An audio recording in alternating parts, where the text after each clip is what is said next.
Today, for the first time in more than half a century, Congress held a public hearing on one of history's great mysteries, UFOs. George Knapp has been closely following and in many ways leading the coverage on this for decades now. George, thanks for being with us.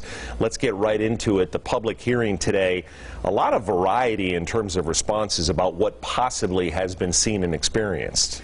Yeah, I mean, I think it's a good thing that there was a hearing, certainly to get the public to hear members of Congress ask questions of the Defense Department, the Pentagon, about what's going on with UFOs.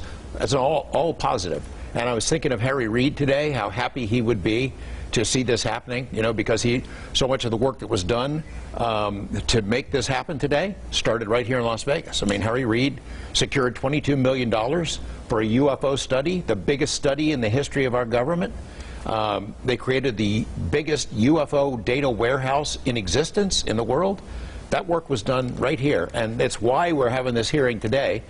And I think he'd also be a little bit frustrated by it. You watched it. Harry was ahead of the curve, really, in many ways. And in watching it, you talk about one Navy official saying these are likely drones, and then another person talking about a possible security threat. You actually went back to a case back in Michigan to kind of make a comparison. Yeah. So I said it felt a little swamp gassy to me. Yes. Because there was a case in Michigan in 1966 where the Project Blue Book people, J. Allen Hynek, come in and they explain, oh, this is probably swamp gas, and people really ticked off about it, and they complained to their congressman, who happened to be a guy named Gerald Ford, who later became president, vice president. He was House Minority Leader at the time. He called for public hearings, the first public hearing into UFOs. That was in '66. There was another one in '68.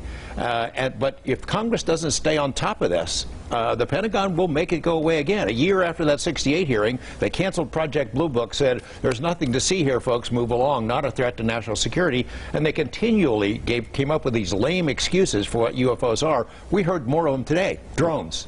All right, there's drones. Great. The drones you're talking about are 100 miles out to sea. They came out of nowhere. They swarmed these Navy ships. They disappeared. Some of them flew straight up into the air.